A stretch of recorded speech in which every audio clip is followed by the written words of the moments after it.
Numbers 18. Duties of priests and Levites. Then the Lord said to Aaron, "You, your sons, and your relatives from the tribe of Levi will be held responsible for any offenses related to the sanctuary. But you and your sons alone will be held responsible for violations connected with the priesthood.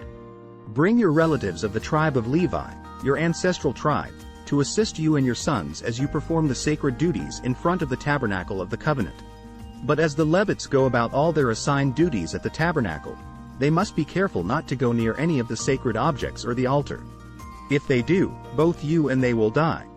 The Levites must join you in fulfilling their responsibilities for the care and maintenance of the tabernacle, but no unauthorized person may assist you. You yourselves must perform the sacred duties inside the sanctuary and at the altar.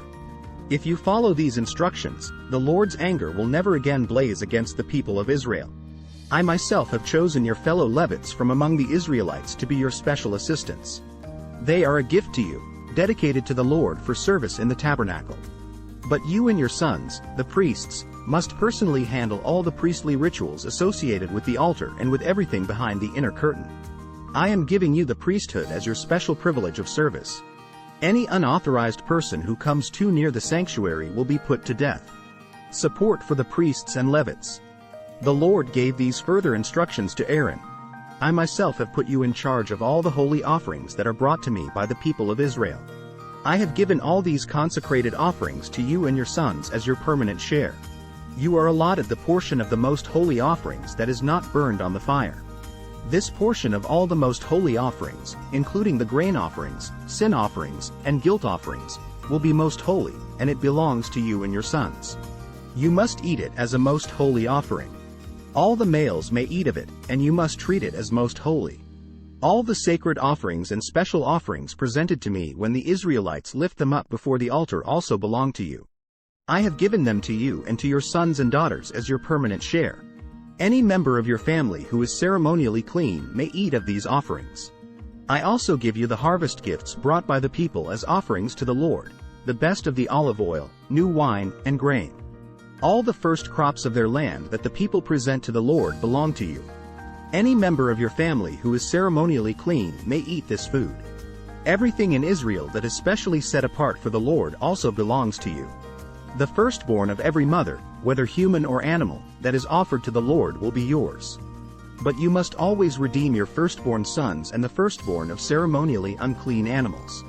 Redeem them when they are 1 month old. The redemption price is 5 pieces of silver, as measured by the weight of the sanctuary shekel, which equals 20 gerahs. However, you may not redeem the firstborn of cattle, sheep, or goats. They are holy and have been set apart for the Lord.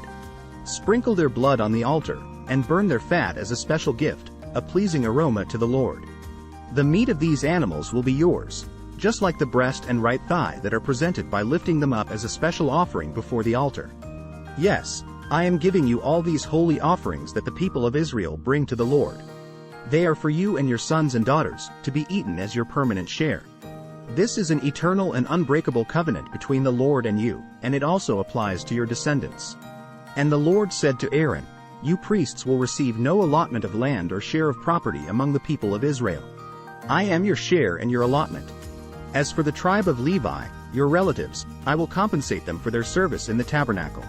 Instead of an allotment of land, I will give them the tithes from the entire land of Israel. From now on, no Israelites except priests or Levites may approach the tabernacle. If they come too near, they will be judged guilty and will die. Only the Levites may serve at the tabernacle, and they will be held responsible for any offenses against it. This is a permanent law for you, to be observed from generation to generation.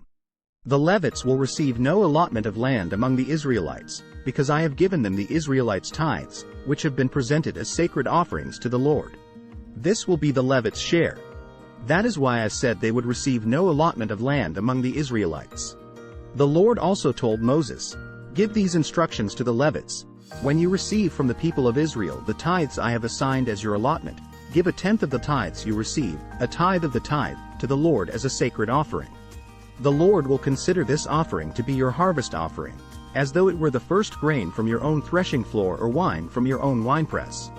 You must present 1/10 of the tithe received from the Israelites as a sacred offering to the Lord. This is the Lord's sacred portion, and you must present it to Aaron the priest.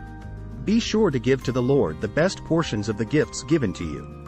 Also, give these instructions to the Levites.